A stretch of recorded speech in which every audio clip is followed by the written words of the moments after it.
माझे नाव राधा आहे. माझे लग्न होऊन 3 महिने झाले होते. माझ्या नवऱ्याचे नाव सूरज आहे. ते मर्चंट नेव्हीला जॉबला होते. लग्नाच्या 1 महिन्यानंतर त्यांच्या ड्युटीवर जाण्याची वेळ आली होती. कारण लग्नासाठी त्यांनी फक्त 1 महिन्याची सुट्टी घेतली होती. ते 2 महिन्यांनी घरी परत येणार होते. त्या 1 महिन्यात जोपर्यंत ते घरी होते तोपर्यंत आम्ही दोघांनी एकमेकांसोबत भरभरून प्रेम केलं होतं. त्यांची आठवण आणि वेगळ्या ठिकाणी झालेला टच याची जाणीव सदैव माझ्या मनात राहिली. त्यांच्या 2 महिन्यांनी येण्याची मी आतुरतेने वाट पाहत होते. पण ज्या दिवशी माझा नवरा ड्युटीसाठी निघाला त्याच्या दुसऱ्याच दिवशी आमच्या घरात माझ्या लहान दीराची एंट्री झाली. माझा लहान दीर दिसायला माझ्या नवऱ्याहूनही अगदी सुंदर व हँडसम होता. त्याचं नाव रोहन होतं. तो अमेरिकेला जॉबवर होता. आमच्या लग्नात त्याला सुट्टी मिळाली नव्हती, म्हणून लग्नाच्या 1 महिन्यानंतर तो घरी परतला. याआधी मी माझ्या दीराला पाहिलं नव्हतं. आमच्या घरात माझे सासू सासरे, मी आणि आता माझा दीर अशी माणसं राहत होती. ज्यावेळी माझा दीर घरात आला तेव्हा तो मला आवाज देऊ लागला आणि राधा राधा असे म्हणू लागला. जेव्हा मी त्याच्या समोर येऊन उभी राहिले तेव्हा तो एकटक नजरेने माझ्याकडे पाहत राहिला, जणू आम्ही कित्येक वर्षांनी भेटत आहोत. त्याचे आयुष्य अगदी फ्रीस्टाईल होते. त्याने लगेच माझे दोन्ही हात आपल्या हातात घेतले आणि म्हणू लागला, सॉरी वहिनी, मी तुमच्या आणि भाऊच्या लग्नात येऊ शकलो नाही. माझ्या ड्युटीचे शेड्यूलच गडबडले होते. त्यामुळे कंपनीवाल्यांनी सुट्टी द्यायला नकार दिला. लगेच त्याने मला आपल्या मिठीत घट्ट घेतलं. त्याच्या मिठीत आल्यानंतर मला माझ्या नवऱ्याचीच आठवण आली. तेव्हा तो म्हणाला, वहिनी, भाऊ गेले असतील. मला खूप वाईट वाटतंय. माझं आणि भाऊचं येणं जाणं नेहमीच गडबडतं. तुला भावाची खूप आठवण येत असेल ना? तू काळजी करू नकोस. आता मी आलोय. तुला कधीही भावाची आठवण येऊ देणार नाही, तू परत येईपर्यंत. तेव्हा मी रोहनला म्हणाले, तू काळजी करू नकोस रोहन. मला भाऊची आठवण आली तरी मी त्याच्याशी फोनवर बोलेन. तू लवकर फ्रेश हो. मी तुझ्यासाठी नाश्ता करून देते. ठीक आहे वहिनी, असे तो म्हणत माझ्या सासू सासऱ्यांना भेटायला त्यांच्या रूममध्ये गेला. त्यानंतर रोहन फ्रेश होण्यासाठी बाथरूममध्ये गेला. बाहेर आल्यावर तो सरळ आपली बॅग घेऊन माझ्या बेडरूममध्ये शिरला. माझे लक्ष त्याच्याकडेच होते. रोहन कपडे घालत असताना त्याचे लक्ष अचानक कपाटावर ठेवलेल्या माझ्या हातील कपड्यांवर गेले.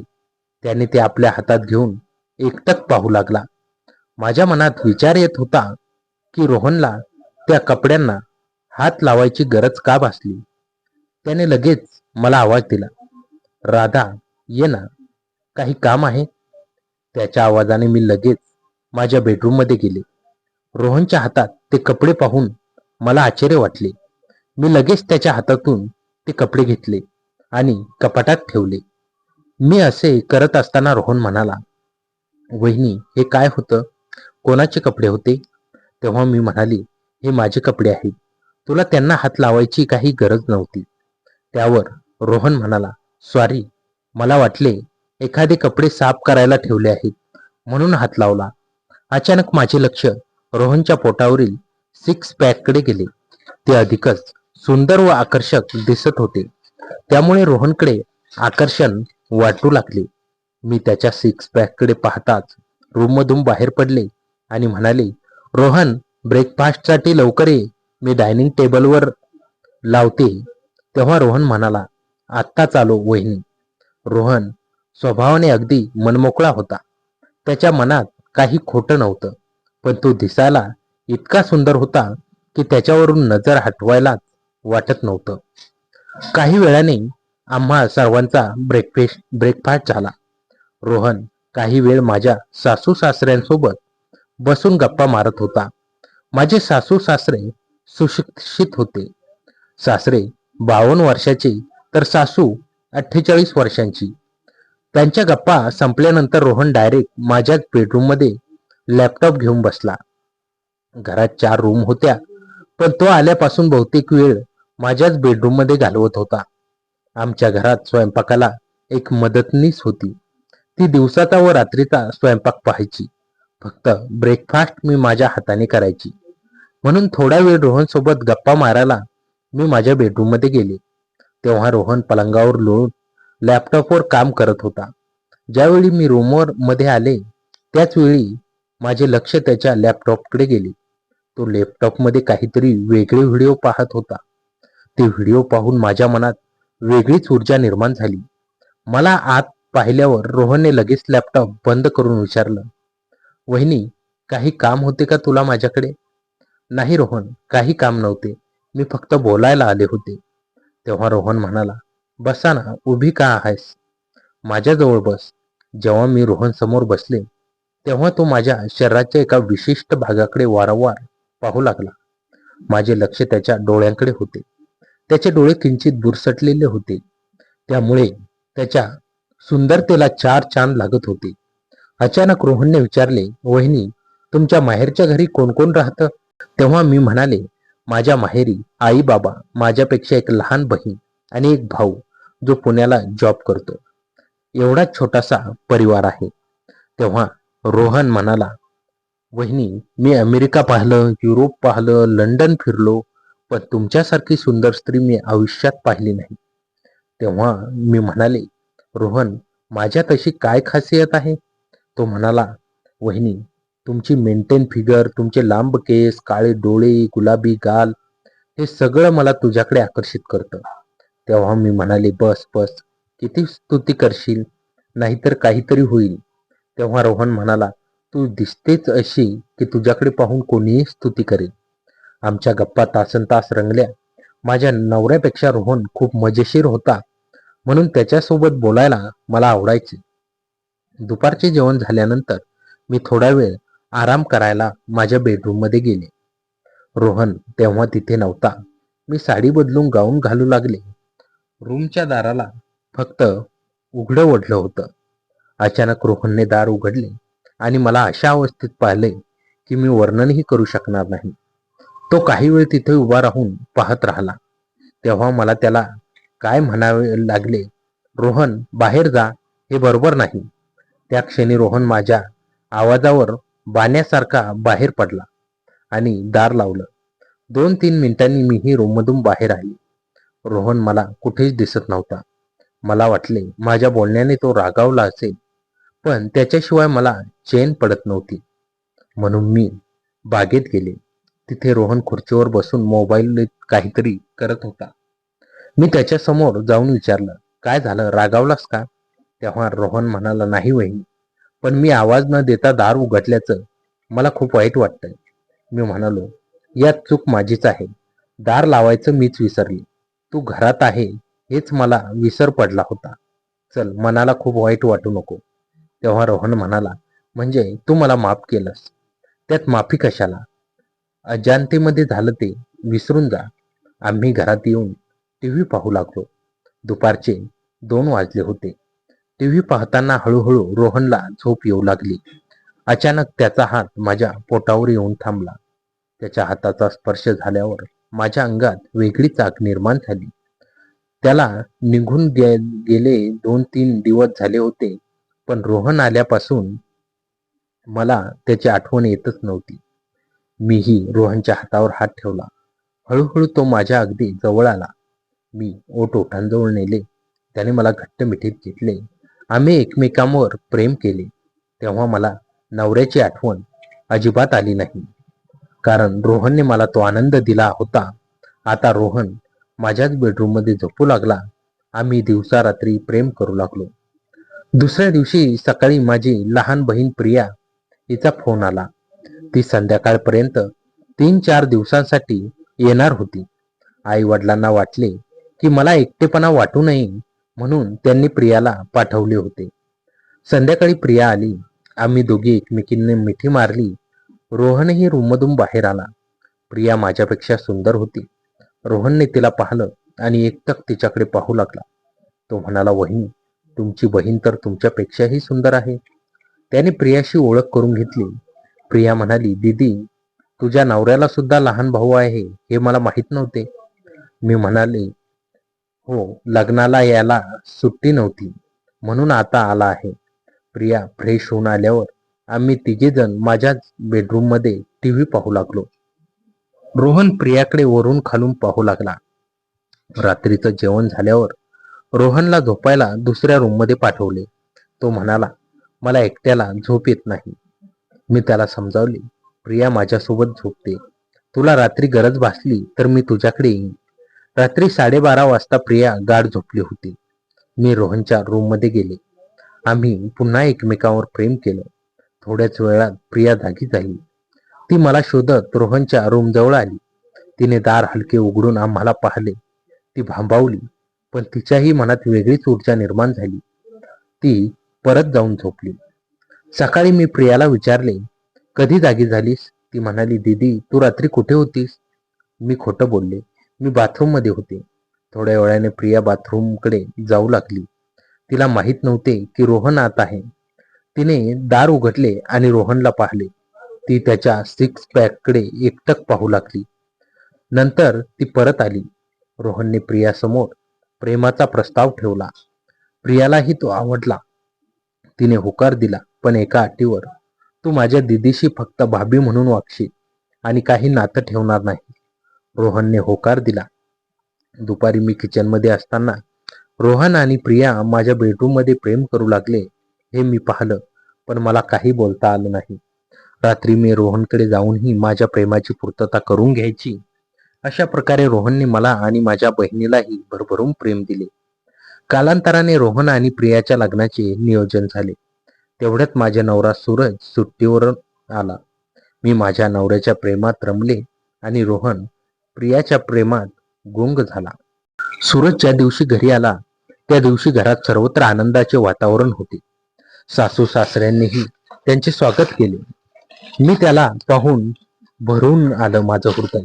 3 महिन्यांनी माझा नवरा माझ्या समोर उभा होता, पण माझ्या मनात एक कोपरा अस्वस्थ होता. कारण 3 महिन्यात घडलेल्या सगळ्या गोष्टी, रोहन सोबतचे क्षण, रात्रीच्या भेटी आणि आता प्रिया सोबतचे रोहनचे नाते, या सगळ्यांनी मी मानसिक द्वंद्वात होते. सूरज मला पाहून म्हणाला, राधा खूप दिवसांनी भेटलो, खूप आठवण आली तुझी. त्याने मला मिठी मारली. त्याच्या मिठीत मी स्वतःला विसरून गेले. पण डोळे उघडले की समोर रोहन उभा होता, हसत होता. रोहनने सूरजला नमस्कार केला. भाऊ परत आलास? खूप दिवस झाले. दोघांनी एकमेकांना मिठी मारली. रोहनचे डोळे माझ्याकडे आणि प्रियाकडे वेगळ्या अर्थाने पाहत होते. हे फक्त मीच ओळखू शकत होते. रात्री झोपायची वेळ आली. सूरज माझ्या बेडरूममध्ये आला. त्याने दार बंद केले. मी नेहमीप्रमाणे त्याच्यासाठी साडी नेसली होती. तो म्हणाला, राधा मला तुझी खूप आठवण आली. ड्युटीवर असताना रात्रंदिवस तुझाच विचार यायचा. त्याने माझा हात हातात घेतला. मी गप्प होते. माझ्या मनात मात्र रोहनचा चेहरा होता. सूरजने मला जवळ घेतले, प्रेमाने बोलू लागला. पण त्या रात्री मी त्याच्याशी पूर्णपणे एकरूप होऊ शकले नाही. माझे विचार रोहनकडे होते. सूरजला याची जाणीव झाली. तो म्हणाला, राधा तू काहीतरी विचारात आहेस का? मी त्वरित उत्तर दिले, नाही, मी खुश आहे तू आलास म्हणून.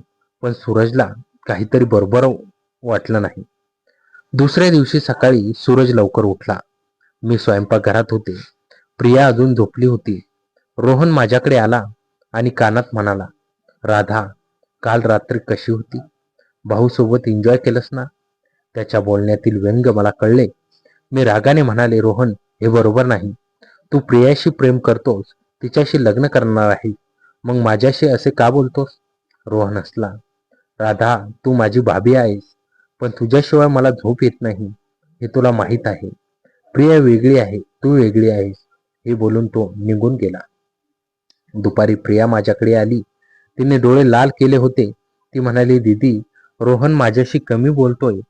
काल रात्री त्याने मला टच केला नाही. तो तुझ्याच विचारात असतो. मी चमकले. प्रिया तू काय बोलतेस? रोहन तुझ्यावर प्रेम करतो, त्याने तुला वचन दिलं आहे. प्रिया म्हणाली, दीदी मी डोळ्यांनी पाहिलं आहे. रोहन तुझ्याकडे कसे पाहतो. मी आंधळी नाही. मी तुला सांगते, त्याने माझ्याशी लग्न करण्याचे वचन दिलं, पण त्याची नजर फक्त तुझ्यावर आहे. मी तिचे मन वळवण्याचा प्रयत्न केला, पण ती उदास होऊन आपल्या रूममध्ये गेली. सूरज घरी असूनही रोहनचे रात्रीचे येणे सुरूच होते. एका रात्री सूरज खाली झोपला होता. रोहनने मला इशारा केला. मी हळूच उठून बाहेर आले. रोहन म्हणाला, वहिनी, आज रात्री तुझी खूप गरज आहे. भाऊ झोपलाय, चल माझ्या रूम मध्ये. मी घाबरून म्हणाले, वेडा झालास का रोहन? सूरज इथे आहे, तो जागा झाला तर? रोहन म्हणाला, तू काळजी करू नकोस, मी सांभाळे. पण मी नकार दिला. आता पुरं झालं रोहन, तू प्रियाशी लग्न कर. मी माझ्या नवऱ्यासोबत राहते. आपल्यातील हे नातं आज संपवते. रोहनचा चेहरा पडला. तो म्हणाला, वहिनी, तू मला सोडू शकणार नाहीस. तुला माझी सवय झाली आहे. मी रडू लागले. कृपा करून रोहन, आता थांब. तो उदास होऊन निघून गेला. एक दिवस सूरजने मला प्रश्न विचारला, वहिनी, रोहन आणि तू खूप जवळचे का दिसता? मला काहीतरी वेगळं वाटतं. मी घाबरून गेले. काय सांगतेस तू? तो तुझा भाऊ आहे, मी त्याची भाभी, इतकंच. सूरज म्हणाला, मी डोळे उघडे ठेवतो, काळजी घे. त्या दिवसापासून सूरज रोहनकडे आणि माझ्याकडे बारकाईने पाहू लागला. प्रिया तिसऱ्या दिवशी माझ्याकडे आली. म्हणाली, दीदी, मी रोहनला सोडण्याचा निर्णय घेतला. तो खरा प्रेमी नाही, तो फक्त तुझ्यात गुंतला आहे. मी घरी जाते. मी त्याला थांबवण्याचा प्रयत्न केला, पण ती म्हणाली, तूही माझ्याशी खोटं बोलतेस. तू आणि रोहन, मी सगळं पाहिलं आहे. त्या रात्रीही पाहिलं. मी हादरले. प्रिया पुढे म्हणाली, मला माफ कर, पण मी हे सहन करू शकत नाही. ती घरातून निघून गेली. प्रिया गेल्यानंतर सूरजने मला रूममध्ये बोलावलं. त्याचा चेहरा तणावग्रस्त होता. राधा, प्रिया का गेली? तिने मला काही सांगितलं नाही, पण मला सगळं कळतंय. तू आणि रोहन. मी रडू लागले. सूरज, माझी चूक झाली, पण तू सुट्टीवर गेल्यावर मी एकटी होते. रोहन आला. आमच्या सूरजने माझे तोंड झाकले. पुरे, मला सगळं माहीत आहे. काल रात्री मी झोपलो नव्हतो. रोहन तुला बोलवायला आला होता. मी सगळं ऐकलं. मी माफी मागितली. सूरज म्हणाला, मला माफ करायची इच्छा नाही, पण आता काय करायचं ते मी ठरवतो. सूरजने रोहनला समोर बोलावले. दोघेही आमच्या बेडरूम मध्ये भेटले. सूरज म्हणाला, रोहन, तू माझा भाऊ आहेस. तुझ्यावर विश्वास ठेवला होता. तू माझी पत्नी? रोहन गप्प राहिला. सूरजने त्याला चारही हात लावले. घरातून बाहेर जा. आता येथे येऊन राहू नको. रोहन म्हणाला, भाऊ, मी चुकलो, पण राधाला सोडणं मला जमणार नाही. सूरज रागाने थरथर कापला. तुझं लग्न प्रियाशी होणार होतं. तू तिलाही सोडलंस. तू विश्वासघातकी आहेस. रोहनने त्या रात्री घर सोडलं. रोहन गेल्यानंतर घरातून एक सूत गेल्यासारखं झालं. मी सूरजकडे पाहू लागले. तो माझ्याशी बोलत नव्हता. एक आठवडा उलटला. शेवटी एक दिवस मी सूरजच्या पाया पडले. सूरज, मला माफ कर, मी चुकले, पण आता मी तुझ्याशिवाय राहू शकत नाही. माझ्या प्रेमात तूच पहिला आहेस. रोहन म्हणजे एक सनक होती. सूरज डोळे लाल करून म्हणाला, राधा, विश्वास मोडणं सोपं असतं, पुन्हा बांधणं अवघड. मी तुला माफ करण्याचा प्रयत्न करेन, पण या घटना विसरणं कठीण आहे. आम्ही दोघंही रडलो. 2 आठवड्यांनी प्रियाचा फोन आला. ती म्हणाली, दीदी, मला समजलं की चूक फक्त तुझी नव्हती. रोहनला मी सोडलं, पण आता माझी एक मागणी आहे. मला सूरज जिजूंशी बोलायचं आहे. मी सूरजला फोन दिला. प्रिया म्हणाली, जिजू, मला तुमच्याशी लग्न करायचं आहे. दीदीने तुमच्याशी विश्वासघात केला. मी तुम्हाला खरं प्रेम करेन. सूरज हा प्रस्ताव ऐकून स्तब्ध झाला. मी मात्र भडकले. प्रिया, तू वेडी आहेस का? तो माझा नवरा आहे. प्रिया म्हणाली, तू रोहन सोबत राहा, मी सूरज सोबत राहीन. सूरजने मात्र ते ऐकून नकार दिला. प्रिया, हे योग्य नाही. मी राधाबरोबरच राहणार. तू तुझं आयुष्य जग. 1 महिन्यानंतर रोहनने मला फोन केला. राधा, मी अमेरिकेला परतलो आहे. मला जाणीव झाली की तू माझ्यासाठी फक्त एक इच्छा होती. प्रियाला मी खरंच प्रेम करत होतो. तिला सांग की मी बदललो आहे. तिच्याशी लग्न करायला तयार आहे.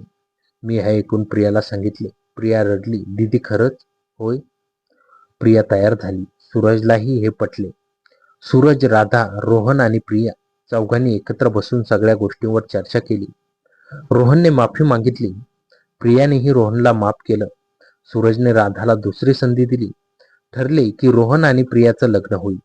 सूरज आणि राधा एकत्र राहतील, पण घरात 2 वेगवेगळ्या बेडरूम आणि आता नवीन सुरुवात. रोहन आणि प्रियाचा विवाह झाला. सूरज आता खूप सावध झाला होता. त्याने मर्चंट नेव्हीची नोकरी सोडून शोरूम सुरू केलं. राधा त्याला मदत करू लागली. दोघे एकमेकांशी प्रेमाने राहू लागले. रोहन अमेरिकेत स्थायिक झाला. प्रिया त्याच्या सोबत गेली. सासू सासरे सुरुवातीला नाराज होते, पण नातवंडाच्या भविष्यासाठी ते सगळं विसरले. राधा एका रात्री सूरजला म्हणाली, तू मला पुन्हा विश्वास दिलास हे मी कधीच विसरणार नाही.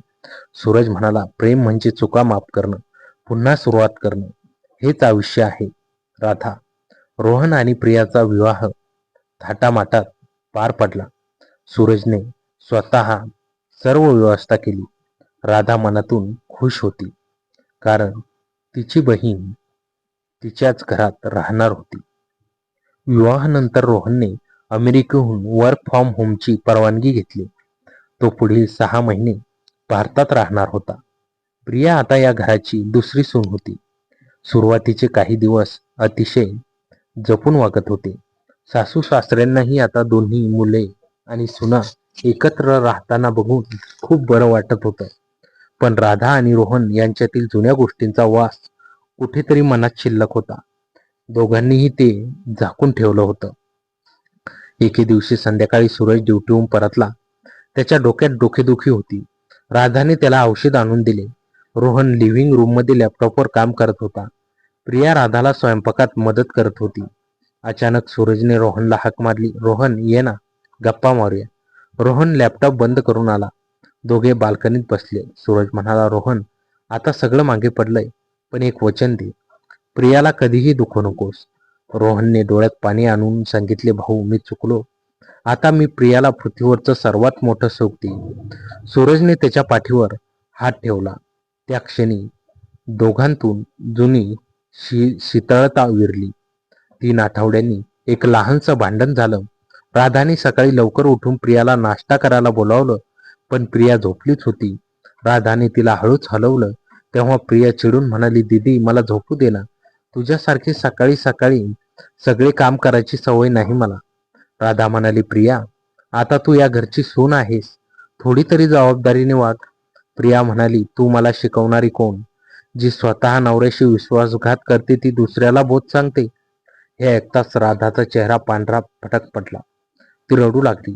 प्रियाला आपली चूक लगेच समजली. तिने राधाला मिठी मारली. दीदी मला माफ कर, मला राग आला म्हणून बोलून गेले. दोघी बहिणी रडल्या. त्या दिवसानंतर प्रिया कधीही राधावर टीका करत नव्हती. सूरजने नवीन शोरूम सुरू केल्यानंतर तो दिवसभर व्यवसायात व्यस्त राहू लागला. राधा एकटीच राहू लागली. सूरज रात्री उशिरा येई, जेवण करून लगेच झोपी जाई. राधाला त्याच्याशी बोलायलाही वेळ मिळेना. एक दिवस राधा खिडकीजवळ येऊन उभी होती.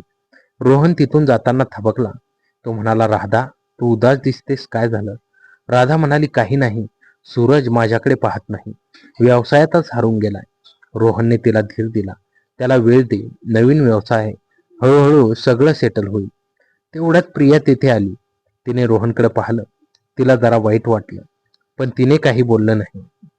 लग्नानंतर 1 महिना झाला तोपर्यंत रोहनने प्रियाशी संबंध ठेवला नव्हता. प्रिया अस्वस्थ होती. एक रात्री प्रियाने रोहनला प्रश्न विचारला, तू माझ्याकडे पाहत नाहीस का? तुला मी आवडत नाही का? रोहनने तिला कुशीत घेतलं.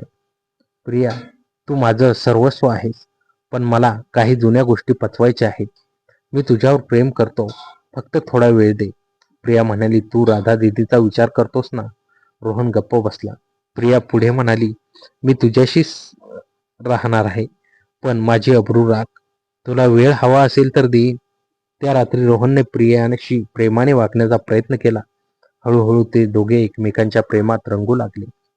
एक दिवस सूरज शोरूमवर रात्री उशिरापर्यंत अटकला होता. पाऊस मुसळधार पडत होता. राधा एकटीच बेडरूम मध्ये होती. तिला विजेचा झटका आला. घरातील सगळे दिवे बंद झाले. राधा घाबरून गेली. ती हातात मोबाईलची टॉर्च घेऊन बाहेर पडली. तेवढ्यात रोहिणीही तेथे आला. त्याने राधाला अंधारात झगडताना पाहिलं. तो म्हणाला, घाबरू नकोस, मी आहे इथे. त्याने राधाचा हात धरला. त्या स्पर्शाने राधाच्या अंगात एक वेगळीच ऊर्जा निर्माण झाली. तिने स्वतःला सावरलं, पण रोहनचा हात तसाच धरून राहिला. काही क्षण असेच गेले. तेवढ्यात वीज परत आली. दिवे उजळले. दोघे एकमेकांकडे पाहू लागले. रोहन म्हणाला, राधा हे बरोबर नाही, चल मी जातो. तो निघून गेला. पण त्या रात्री राधाला झोप आली नाही. दुसऱ्या दिवशी प्रियाने रोहनला एकट्यात विचारले, काल रात्री वीज गेली तेव्हा तू कुठे होतास? रोहन म्हणाला, लिव्हिंग रूम मध्ये. प्रिया म्हणाली, मी बघितलं तू राधाचा हात धरला होतास. माझ्यापासून लपू नको. रोहनला धक्का बसला. प्रिया, मी काही चुकलो नाही. फक्त तिला घाबरलेलं बघून हात धरला. प्रिया म्हणाली, रोहन, मी तुझ्यावर प्रेम करते, पण जर तू पुन्हा राधाकडे तशा नजरेने पाहिलंस तर मी हे घर सोडून जाईन. रोहनने तिला मिठी मारली. प्रिया, तू माझी पत्नी आहेस. मी तुला दुखावणार नाही. त्या दिवसापासून रोहनने राधापासून अंतर राखले. सूरजच्या शोरूमला 3 महिन्यात चांगले यश आले. त्याने दुसरे शोरूम सुरू करण्याचा विचार केला. राधा त्याला म्हणाली, तू घराकडेही लक्ष दे, मी एकटी राहते. सूरज म्हणाला, तुझ्यासाठी हे सगळं करतोय, समजून घे. राधा निराश झाली. तिला जाणवले की सूरज आता पैशा मागे धावतोय, तिच्या मागे नाही. तिने रोहनकडे पाहणं कमी केलं, पण मनातून तिला रोहनचा आधार हवासा वाटत होता. एक दिवस प्रिया राधाकडे आली. ती म्हणाली, दीदी, तू खूप उदास दिसतेस. सूरज जिजू तुझ्याकडे वेळ देत नाही का? राधा म्हणाली, त्याला फक्त पैसे कमवायचे आहे. प्रिया म्हणाली, तूही काहीतरी कर. ऑनलाईन कोर्स कर, नोकरी कर किंवा छंद जोपास. स्वतंत्र राहायला शिक. राधाने प्रियाचे बोलणे मनावर घेतले. तिने ऑनलाईन ब्युटी कोर्स सुरू केला. हळूहळू तिचा आत्मविश्वास परत आला. 6 महिने संपले. रोहनला अमेरिकेला परत जायचे होते. प्रिया त्याच्यासोबत जाणार होती. रवानगीच्या आदल्या रात्री रोहन राधाला भेटला. तो म्हणाला, राधा, मी जातोय, तू काळजी घे. सूरजशी बोलून घे. राधाच्या डोळ्यात पाणी आलं. रोहन, तू आला होतास तेव्हा मला वाटले हे कठीण आहे, पण तू जातोयस तेव्हा अजून कठीण होते. रोहन म्हणाला, भूतकाळात राहू नको. सूरजशी संवाद साध, तो तुझ्यावर प्रेम करतो. दोघांनी एकमेकांना शेवटची मिठी मारली. त्या मिठीत काहीही गैर नव्हते, फक्त एक भाभी आणि दीर यांच्यातील निर्मळ नातं होतं. रोहन आणि प्रिया अमेरिकेला निघून गेल्यानंतर घरात फक्त राधा आणि सूरज आणि सासू सासरे राहिले. एक दिवस सूरज लवकर घरी आला. त्याने राधाला अश्रू ढाळताना पाहिलं. त्याला धक्का बसला. तो म्हणाला, राधा, मी तुला का दुखवतोय? तू माझ्यासाठी सर्वस्व आहेस. व्यवसायानं मला आंधळ केलं. त्याने तिला कुशीत घेतलं. माफ कर, आजपासून मी तुझ्यासाठी वेळ काढेन. राधा हसली. त्या रात्री सूरजने तिला खूप प्रेम केलं. दोघांनी जुन्या आठवणीवर गप्पा मारल्या. सूरज म्हणाला, आता मी मर्चंट नेव्ही मध्ये पूर्ण सोडणार आहे. फक्त शोरूमवर लक्ष देईन, तुझ्यासाठी वेळ काढेन. राधाचा चेहरा खुलला. अमेरिकेत रोहन आणि प्रिया यांचे जीवन हळूहळू सेटल झाले. प्रियाने तिथेही ऑनलाईन पदवी पूर्ण केली. तिला एक छोटीशी नोकरी मिळाली. रोहन आता पूर्णपणे बदलला होता. तर प्रियावर जीवापाड प्रेम करू लागला.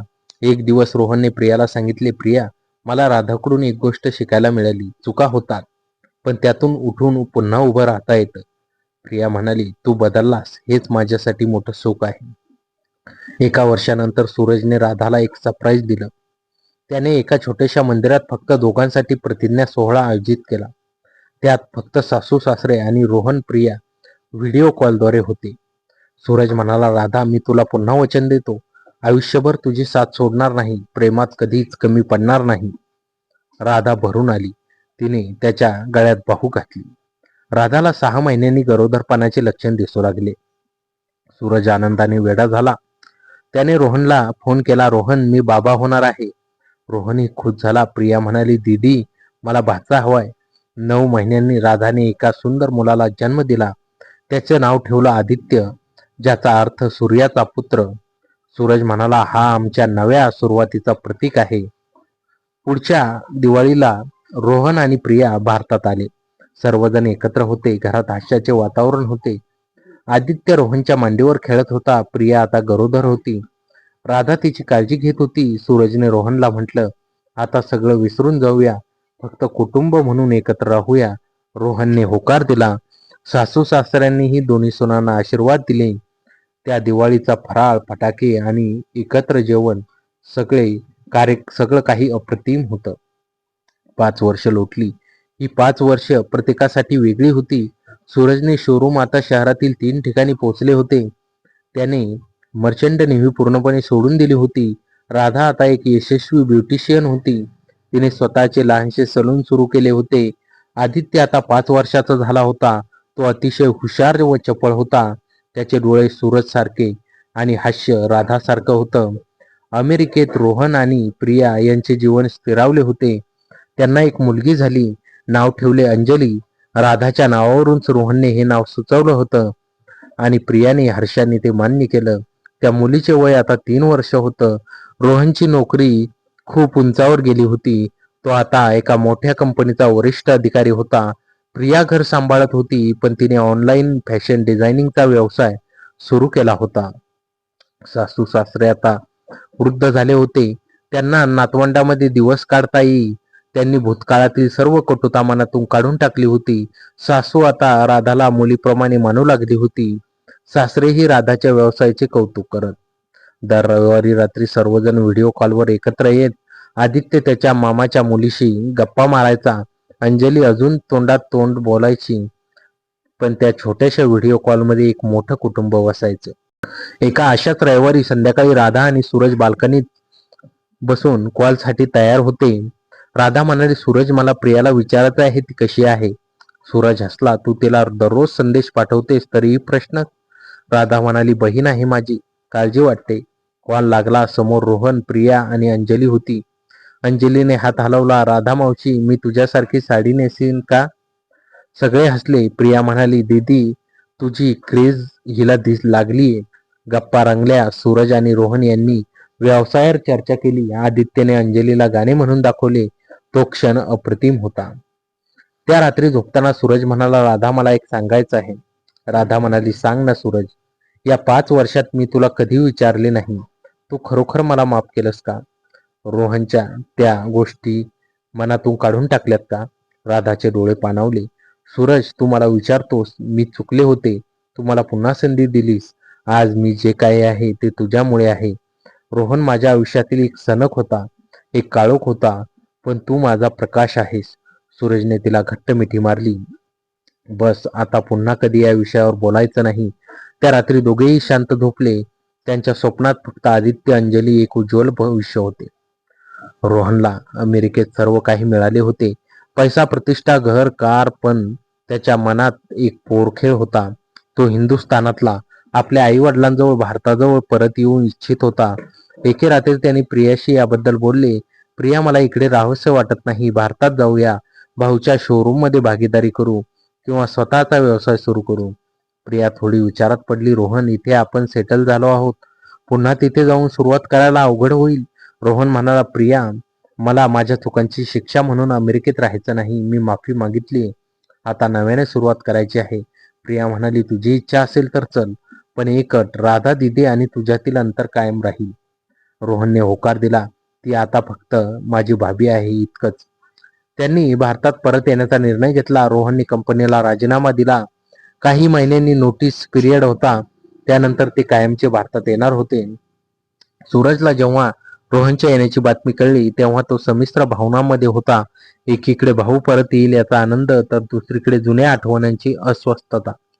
त्याने राधाशी सल्ला विचारला. राधा, सूरज तो तुझा भाऊ आहे, प्रिया माझी बहीण आहे. आपण सगळे मिळून राहू. मी कुठेही जात नाही. तू माझ्याशी दृढ आहेस. सूरजने ठरवले की रोहनसाठी घरात स्वतंत्र विभाग करावा. त्याने घराचा विस्तार करण्याचे ठरवले. नवीन मजला, स्वतंत्र स्वयंपाकघर, लिव्हिंग, पण मुख्य प्रवेश सामायिक ठेवला. एकत्र कुटुंब पण स्वतंत्र जागा, हे सूत्र त्याने आखलं. 6 महिन्यांनी रोहन, प्रिया, अंजली भारतात आले. विमानतळावर सूरज, राधा, आदित्य आणि सासू सासरे उभे होते. रोहन बाहेर पडताच सूरजने त्याला मिठी मारली. भाऊ, स्वागत आहे. रोहनच्या डोळ्यात पाणी होतं. भाऊ, मी खूप दूर गेलो होतो, आता मी परत आलो. राधा आणि प्रिया मिठी मारून रडल्या. अंजली आदित्यला पाहून लाजली. आदित्यने तिचा हात धरला. चल, मी तुला माझी खेळणी दाखवतो. दोघे बाल बालिका हातात हात घालून चालू लागलं. ते दृश्य सर्वांच्या डोळ्यांचे पारणे फेडणारं होतं. त्या दिवशी संध्याकाळी सासू सासऱ्यांनी सर्वांना एकत्र बोलावलं. सासरे म्हणाले, आम्ही तुम्हा सर्वांना एकच सांगू इच्छितो, आयुष्यात चुका होतात, पण कुटुंब म्हणजे त्या चुका विसरून पुढे जाण्याचं नाव. आणि राधा आणि प्रिया या दोघांनीही पोटच्या लेकी मानतो. सूरज आणि रोहन, तुम्ही दोघे आमच्या डोळ्यातील तारे आहात. हे घर पुन्हा एकदा हसतमुखाने भरले आहे. सासू म्हणाली, आता नातवंडाच्या लग्नापर्यंत आम्ही आहोतच. सगळे हसले. त्या रात्री सर्वांनी एकत्र जेवण केलं. राधाने रोहनच्या आवडीची पुरणपोळी केली होती. रोहन खाऊन थकला. राधा म्हणजे भाभी, तुझ्या हातचं जेवण अप्रतिम आहे. त्याच्या तोंडून राधाऐवजी भाभी हा शब्द येणं मोठी गोष्ट होती. रोहनने सूरजच्या शोरूम मध्ये बाकीदारी घेतली. तो आधुनिक व्यवस्थानाचे ज्ञान घेऊ लागला होता. सूरजचे अनुभव आणि रोहनचे नवीन विचार या जोडीने व्यवसायाला नवीन उंची गाठायला सुरुवात केली.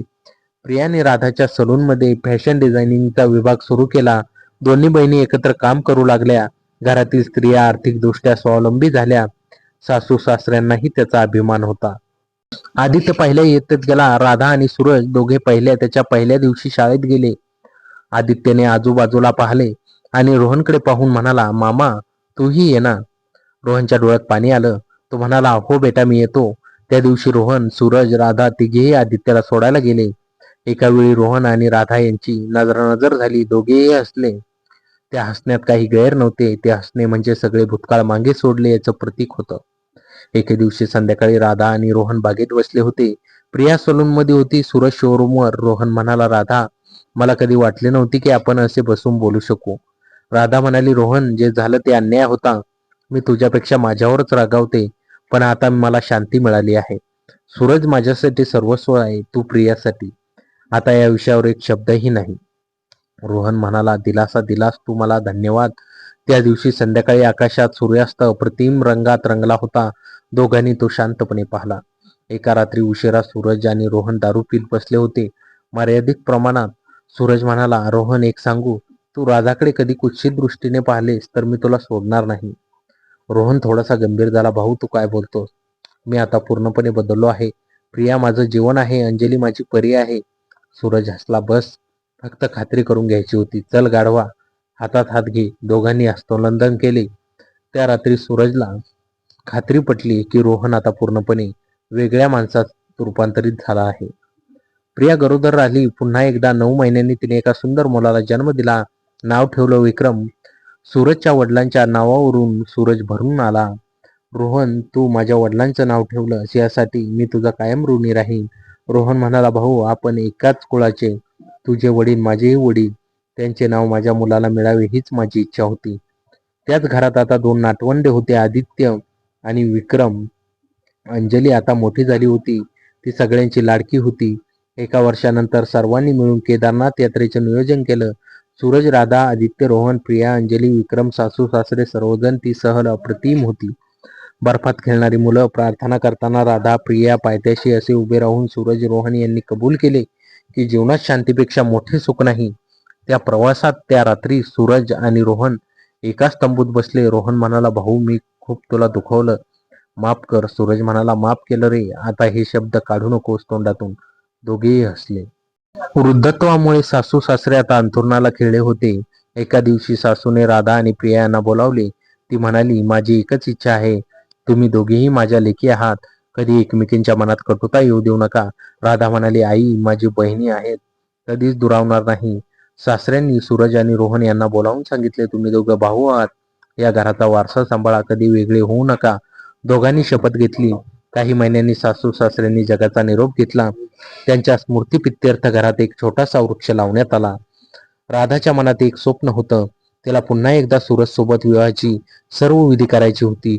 सूरजने तिला विचारलं, असे का? राधा म्हणाली, कारण आपला पहिला विवाह अर्धवट होता. त्यावेळी माझे मन रोहनकडे होते, आता माझे मन पूर्णपणे तुझ्याकडे आहे. तुझ्याशिवाय मी अपूर्ण आहे. सूरजला तिची भावना समजली. त्यांनी एका छोट्या मंदिरात पुनर्विवाह केला. फक्त रोहन सूरजला म्हटलं, भाऊ तू खरा नवरा आहेस. राधा त्या दिवशी अप्रतिम दिसत होती. 20 वर्ष लोटली. आता आदित्य खूप मोठा झाला होता. त्याने व्यवस्थापनाची पदवी घेतली होती. अंजली खूप सुंदर दिसत होती. विक्रम शाळेत होता. रोहन आणि प्रिया यांचे नाते हिरवेगार होते. सूरज आणि राधा यांचे प्रेम कधीच माळवले नाही. एका संध्याकाळी सूरज म्हणाला, राधा आपले आयुष्य किती सुंदर आहे. त्या वादळानंतर आपण खरे शांततेचे किनारे गाठले. राधा म्हणाली, होय सूरज, त्या रोहनच्या प्रवेशाने आपल्या आयुष्यात अराजक निर्माण केलं, पण त्याच्यामुळेच आपल्याला एकमेकांची किंमत कळाली. आता मी फक्त तुझीच आहे. सूरजने तिच्या डोळ्यात पाहिलं, आणि मी फक्त तुझा. रोहन आणि प्रिया बाल्कनीत बसले होते. रोहन म्हणाला, प्रिया मी राधाबद्दल कधी विचार केला तर तुम्हाला सोडून जाशील का? प्रिया म्हणाली, तू विचार करत नाहीस हे मला माहीत आहे. तू बदललास. मी तुझ्यावर प्रेम करते. रोहनने तिचा हात हातात घेतला. आभार तुझे. त्या रात्री सर्वजण एकत्र जेवायला बसले. आदित्यने सगळ्यांना गोडधोड वाटप केलं. अंजलीनं गाणं म्हटलं. विक्रमने काका म्हणून रोहनच्या मांडीवर उडी मारली. सूरजने राधाकडे पाहिलं. प्रेम म्हणजे क्षमा, विस्मरण आणि पुन्हा उभे राहणं. राधा म्हणाली, आणि प्रेम म्हणजे तू. त्या रात्री तारांकित आकाशात चंद्र पूर्ण होता आणि त्या घरातील सर्व माणसं पूर्ण होती. तर मित्रांनो, कथा कशी वाटली कमेंटमध्ये नक्की कळवा आणि चॅनलवर नवीन असाल तर आता सबस्क्राईब करा.